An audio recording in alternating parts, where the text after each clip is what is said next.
le code électoral laa jotul woon am temps lire ko ba mu jeex mais au moins dem naa ci disposition yi sur la déchéance bu mu wóor ma ne que nous avons le même projet de loi pour que mu bañ a am malentendu entre ñun lu ñu nekk di def ak li Assemblée nationale di nekk di def. kon sous ce rapport on a été très transparent très ouvert très inclusif pour réeroo bañ ci am. Monsieur le Président ci loolu gis nañ ne taxawaayu opposition bi ñenn ci opposition bi ne nañ ne loolu mën na nekk un frein pour le dialogue parce que am na ñu demul wuyu ji par exemple FDR ak nouvelle responsabilité demuñu wuyu ji woote bi nga xam ne ministre de l'Intérieur wax na ko te et puis yow nga bëgg consensus est-ce que pratique yooyu mënul yàq recherche su consensus bi nga xam ne dialogue politique bi ak dialogue sur le système juridique dafa amoon nañ ko. bon opposition bi nag moom dañu am autonomie ou déterminer seen stratégie ak seen position lu ma respecté la. parce que bu leen fàtte ni que opposition bi ku ci nekk am nga sa parti politique ci ñu bari te dañoo bind ne seen objectif mooy conquérir le pouvoir kon seen stratégie seen tactique ak yooyu moom am nañ ci légitimité mais li mu leen di invité mooy ñu perpétuer esprit dialogue man je suis très ouvert à ce dialogue te damay continuer di ko promouvoir ñu xam ne tamit que ñu bari ci ñoom ñu ngi fi woon bu ñu nekkee ci opposition dinañ casse bulletin unique bu ñu faloo duñ ko jëmal bu ñu nekkee dinañ casse fichier électoral bi bu ñu faloo duñ ko jëmal bu ñu fi toogee dinañ wax lu bëri affaire caution affaire CENI bu ñu toogee duñ ko jëmal bu ñu amee nag chance président bu egg si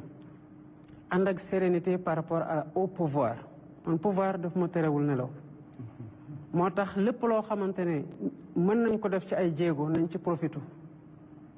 profito parce que on leur tend la main dans ce dialogue te xam nañu ne que ku mu neex ci ñoom mën nga dox ba ci ko ndar kam ñëw dugg fii man dama contre opposition ak pouvoir ci dëkk mu mel ne balaa ñu am sañ-sañu waxtaan rek Covid 19 ñëw bu Covid ñëwee lan ngeen di waxtaane du réew mi mais avant Covid di ñëw li ci des yëpp du réew maa ngi fii lu tax duñ ko waxtaane te ñu seq ko te liy andi problème yëpp c'est entre le pouvoir et l'opposition wala balaa ñuy waxtaan rek ñu daje ci dëj yi loolu les acteurs politiques war nañu am le courage de se parler bu ñu génnee nag ku nekk am nga say conviction yoo war a garder am sa doctrine boo war a garder am sa ligne boo war a garder te du tere nga continuer di xeex en respectant les lois et les règlements du pays parce que loolu mooy arbitrer suñu diggante mais man war naa am sañ-sañu tey woo Pape Alé Niang ne ko ñëwal mu ñëw comme Pape Alé Niang war na mën a am sañ suñu bind ne président dama bëgg ñu ñëw ñu waxtaan bu ñëwee bu ñu waxtaanee waxtaan ñaari ci am da ngeen di d'accord wala ngeen bañ a d'accord te opposition bu fi génnee quel que soit lu ñu waxante elle garde sa liberté de ton et de langage kon waxatuma nag bu leen ministre de l'intérieur woowee te mooy organiser le scrutin ñoom ñu war ko jébal seen revendication et le ministre est très ouvert parce que bu ñu waxtaanee ma ne ko say prérogatives dañoo war a déménager au niveau de la CENI il a compris que c'était pas un affaiblissement par rapport à ses prérogatives je lui ai dit monsieur le ministre lii c'est pertinent bul fàtte ne que di nga doon défendre nit Sénat ne nañ ko bindaat ci fichier électoral DAF defu ko parce que la DAF était sous l'autorité d'un ministre qui était voilà. Très bien monsieur le président de la République am na lu doomu Sénégal yëpp wax dëgg yàlla tey bëgg nga gindi leen ci muy sa diggante ak monsieur le premier ministre Ousmane Sonko ban xeetu relation ngeen am ci ñi njort ne réeroo dafa am fi ñu koy teg dina bari création ñaari coalition pour un même pouvoir boo nee Diomaye président coalition Diomaye ñoom ñu ne apte boo dee par exemple le président américain mérite le prix boo xamee ne ci wàllu jàmm la moom mu gis ne président américain mooy le facteur déstabilisateur de ce monde finalement mën naa juum loolu di nuru xeetu insubordination te yow rek ngay le numéro 1 des Sénégalais war a leeral tey jii boobu diggante looy wax Sénégalais yi. maag premier ministre ñaari type rapport lañu am peut-être même ba ñett bi ci njëkk mooy les rapports étatiques mooy président de la République moom mooy premier ministre. tant que mu ngi nekk premier ministre c'est parce qu'il bénéficie de ma confiance bu loolu amatul ñu am un nouveau premier ministre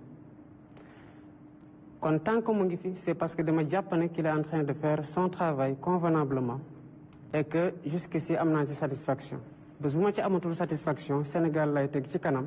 te bu boobaa ñu uti ji keneen te dinañ ci waxtaan ba déggoo ci. beneen rapport bu ñu am c'est un rapport xamante boobu dugguñ ci politique mbirum famille dugg ci biir ci kaw turandoo mu ngi fi turandoo yaayam a ngi fi mu am fu ñuy jaar ci lu bari am ay waxtaan yu ñu am depuis bientôt lu ëpp 10 ans à 15 ans ba jàpp naa ne ñun bu ñu amee woroo duma ko yedd ci biti lépp loo xamante ne réeroo la ci yenn gis-gis yi te loolu maag moom je pense que du lu bees ci ñu xam man dinaa ko woo fi ma ko war a woo yedd ko fa ni ma ko war a yeddee te du doon ci biti kon divergence yooyu bu amee ñu ngi koy gérer ci nuñ ko war a gérer loolu nag ci relation bu nekk la am te lu ñu war a mën a concevoir la tamit que ay nit di waroo gis-gis mais am intelligence su gérer ces divergences là sous ce rapport là tamit amul problème li ci des c'est une relation politique ñu bokk ci parti évoluer vers une coalition te coalition du lu bees ci suñu trajectoire Pastef mosul demal boppam moom kese ci élection 2017 ñu ngi demee ndawi askan wi 2019 ñu ngi demee jot na 2022 ñu ngi demee yeewu askan wi ñaari yoon ci local yi ak ci législative yi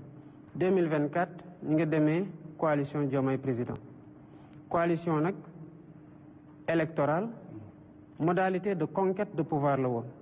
mayoon nañu plus fort reste en 2017 may ñu ay mairie may ñu plus de voix à la présidentielle de 2019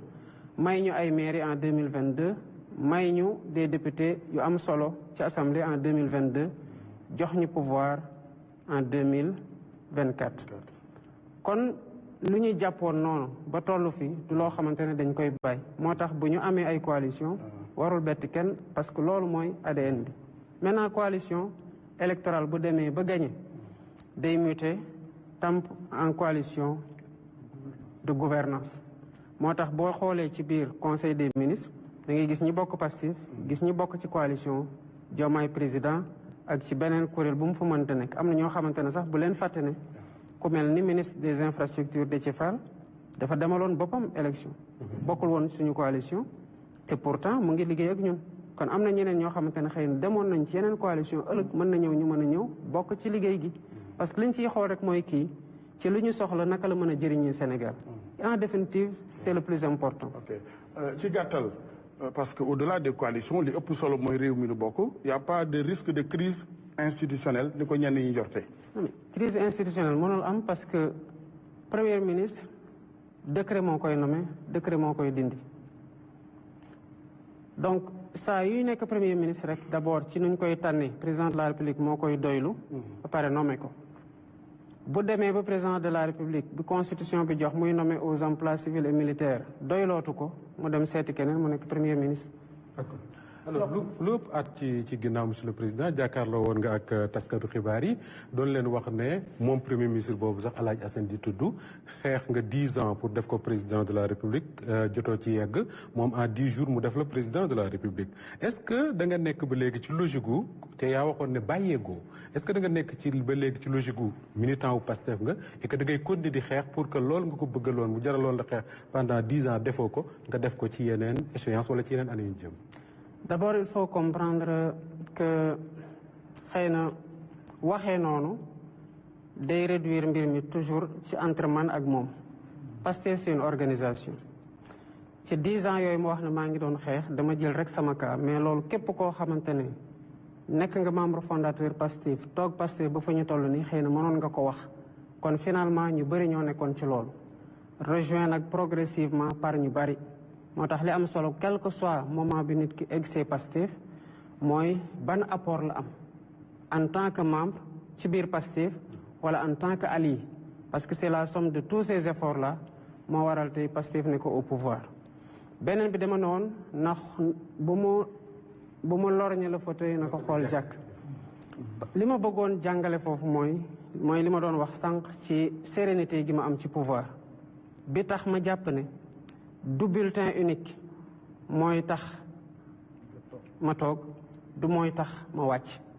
du transparence ci fichier bi mooy tax ma toog mooy tax may wàcc donc man dama ci ànd ak gëm yàlla goo xamante ne jàpp ne yàlla mooy joxe nguur yàlla mooy jeexal nguur yàlla jox na ma nguur ci anam yu mu ko soobee saa yu ko jeexalee mu jeex bu ko jeexalul du jeex keneen ku mën a doon ëllëg ku yàlla di tànn la tamit pour jox la nguur maintenant nañ ko xool loolu effectivement c'est pour que nit ñi xam ne que nekku fi di ma gêner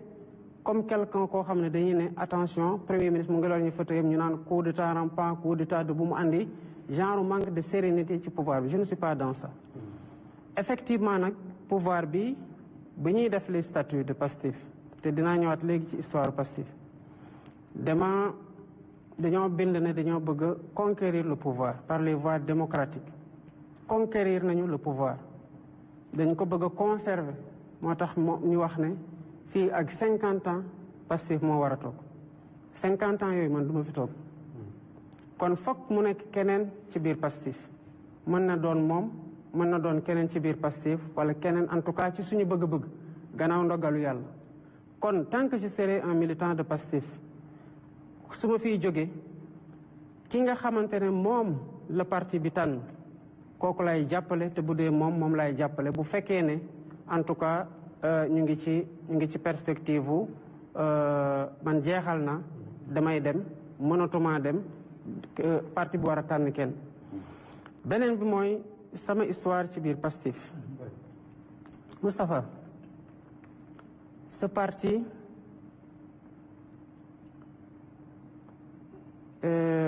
dama fekkee ci bu muy juddu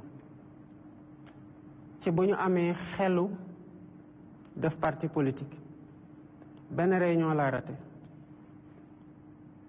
bi ma ci toogee ba tey wuute waatuma dara ba ñu am ay statut ma bokk ci ñi ko bind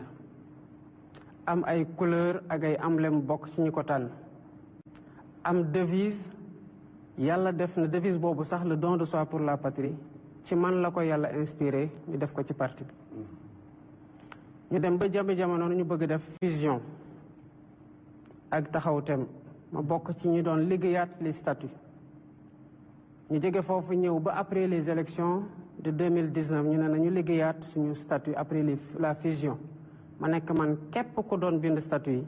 pare ci statut yi partagé ko ñu validé ko ma defaat man kenn di bind le règlement intérieur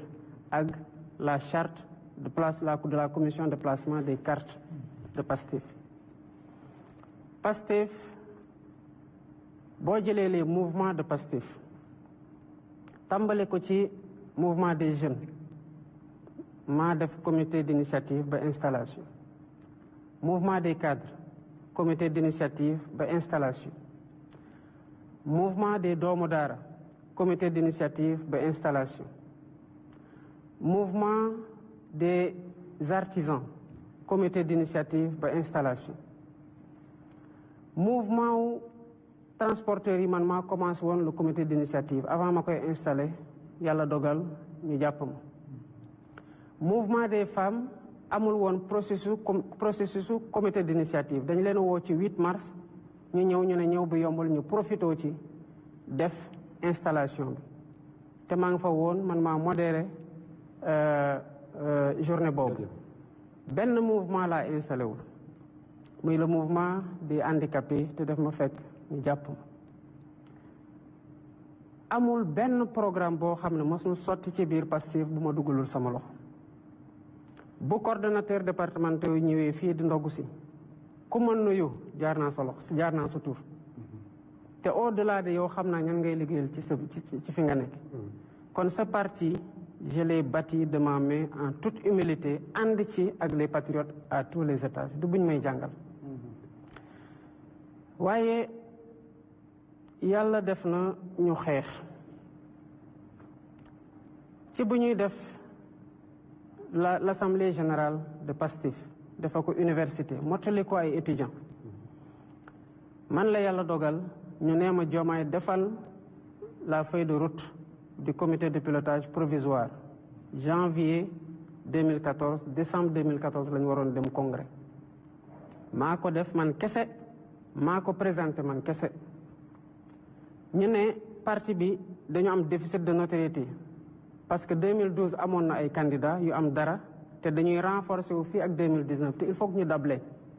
ñu ne nañu bâtir parti bi autour d'un individu, d'une personnalité ñu jox ko président Ousmane Sonko mu def ci liggéey ju mat mucc ayib am ci mérite particulier mat liñ ko doon doy. Il faut reconnaître à chacun son mérite. Pastef nag dem nañu ba jëmi jamono parce que maa ngi fàttaliku bu ñuy def la présentation du livre Solution pour un Sénégal nouveau man mii lañ tegoon ci sama loxo l'organisation de cette cérémonie de bout en bout ma ànd ceeg ñoom El Malick ak ñeneen pour ñu motali ko. dañu dem ba dem 2019 ak radiation bi di dem 2018 gars yi commencé tamit bëgg a andi personnification parce que boobu fekk na leader bi amoon déficit de notoriété mu ngi commencé jël envergure gu mag waaye mu doon ku lucide mu waxoon ne Sénégal soxlawul Messi soxlawul tamit héros soxlawul yonant soxlawul héros lu mu soxla mooy une masse critique de citoyens qui sont conscients des enjeux tout le temps dama ko doon tooñ ne ko yow daal saa yoo defee dara rek foog ma mattali ko masse critique de citoyens bu conscient des enjeux doyul bu ñu amul le courage d'agir en tant que masse critique moo tax dama ko doon yokkal tout le temps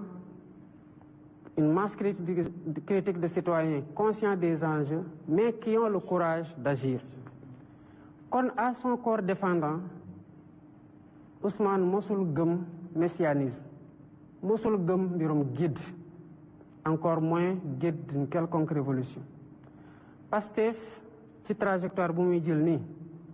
bu ci waa Pastef jógul dina yàqu. lu tax nga foog ne dina yàqu. parce que bu ngeen fàttalikoo bu ñu leen waxee ne le projet. Pastef rek ngeen di xalaat. te le projet da doon ñëw en complément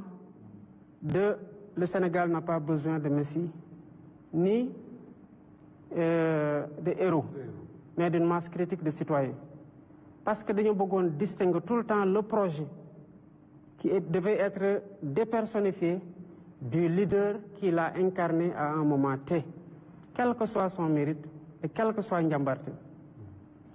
moo tax ñu doon réorienter tout le temps les militants vers l'essentiel et l'essentiel c'est le projet parce que nit la kenn xamul ci ñun fan la sa bakkan yéen te li projet bi nii buy dem ci 50 ans ça signifie que war nañu transcender ñun ñu nekk ci génération actuelle bi dem au-delà de cette génération loolu mënuñu ko tabax autour d'une personnification outrancière du projet authenticité au Pastef mooy loolu mooy la délibération mooy la contradiction mooy le choix démocratique man j'ai été souvent mis en minorité comme on m'a souvent rejoint dans mon analyse et dans mes positions mais saa yu ñu mosaana wax ne d'accord ñu ak Diomaye majorité bi fii la basculer ñaar laa ko wax te mos naa ko wax ci benn émission du benn di ñaar mooy loyauté au leader fidélité à la ligne du parti et au projet te projet boobu moo tax ay nit sacrifié lu bari muy bakkan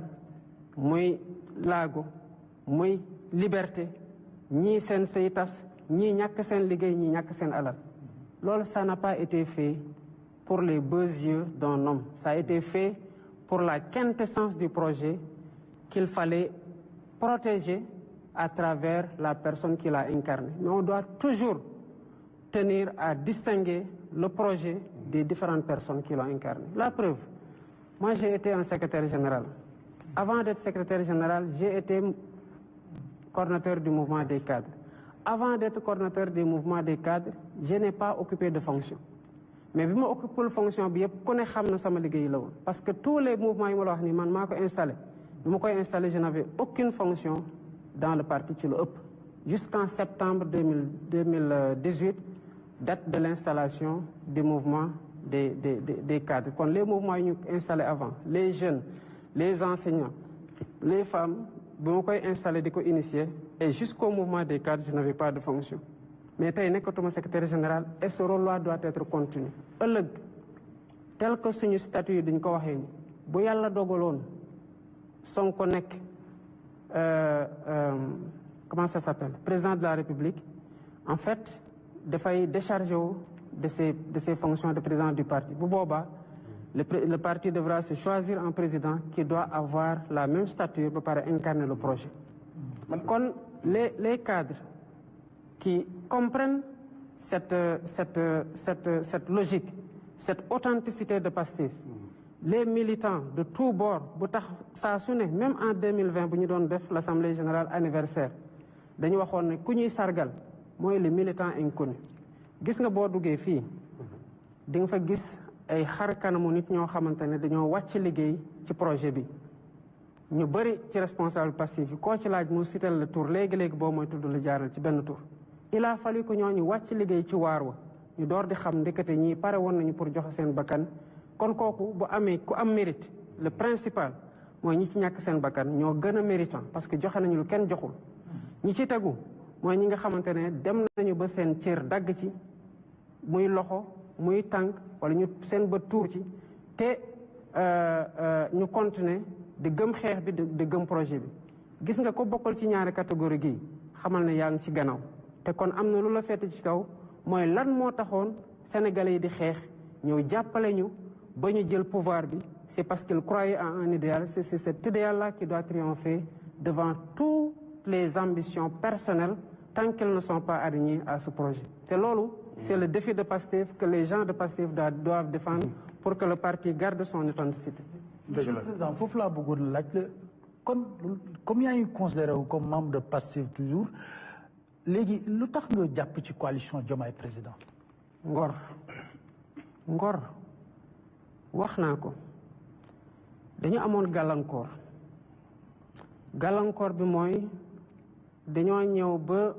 élection di waaju jot ñu gis ne que nu muy continuer nii bu continuer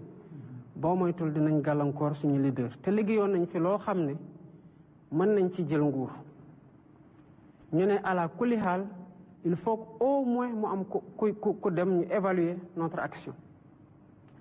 mais ci loolu bi ma nekkee kaso ñu jël stratégie ñu bëri mën a jël fiche de parrainage xam naa ne sax bu boobu bu fekkoon ni ñu ne nañuy dugal caution ku ne kon boo moytul ñëpp duñu am fiche de waaye ñu lijjanti ay avant parrainage bi ay récépissé yu bari li njëkk a am mooy man kaso laa nekkoon ñi fa nekkoon ci biti ñoo njëkk a jël les récépissés yi jeex amoon récépissé comme ku mel ne El Malick am na lu ko manqué loon ci récépissé loolu beneen wax la toujours est-il que Amadou Ba est allé voir Déthié Diouf de Vision pour ñu mën a récupérer d'abord dans un premier temps une fiche de parrainage ensuite ñu ne benn récépissé dafa cate ak fi dëkk bi toll ak ñu ñuy war a sàmmee suñu chance pour mën a participer mu am ñu dem seeti Abdoulaye Fall Mao am ñu dem seeti doyen Adama Seck ñu abal ñu ay récépissé ñu mujjee jël ñaari récépissé yooyu tabaxee ko coalition donc récépissé de ci Diouf lañ jëlee fiche mais ñaari récépissé yii la ñu tabaxee coalition kon ki ñu àndil récépissé ba tax ñu am fiche ak ku tax ñu tabax coalition ba mën a bokk kooku kenn mënu leen ëpp mérite parce que sans ces gens-là je n'aurais jamais participé à une élection te élection boo participé doo ko gagné maintenant ànd nañu ak ñoom comme ni ma ko waxee ci biir Pastef dañu waxoon peu importe moment bi nit ki egsi mais lan mooy apportam wax naa la sànq ku mel ni Déthié Fall dañoo dem uti mu dem uti mu am lu ko yàlla jox ci élection yi am lu mu ñu jox mais ñu dem ba ca kanam ñu ne ko ñëwal ñu bokk liggéey bi kon boo mënee ànd ak koo xamante ne bi ngay ut moom day utal boppam nga war a mën a ànd ak koo xamante ne bi ngay ut def la doon utle coalition bii nii tabaxuma ko noonu lañ ko tabaxee ñu déverser ñeneen ñi bu ngeen xoolee sax am na des partenaires traditionnels ku mel ni Cheikh Tidiane Dièye qui a battu campagne ba à un moment donné mu arrêté ku mel ni Habib Sy qui a battu campagne ba à un moment donné mu arrêté ñii nga xamante ne nag dama génn kaso ñëw fekk leen ñu doon xeex pour report bañ a am ca taxawaay gu mucc ayib boobu mënulu ma sama bopp dara ñu jóge ci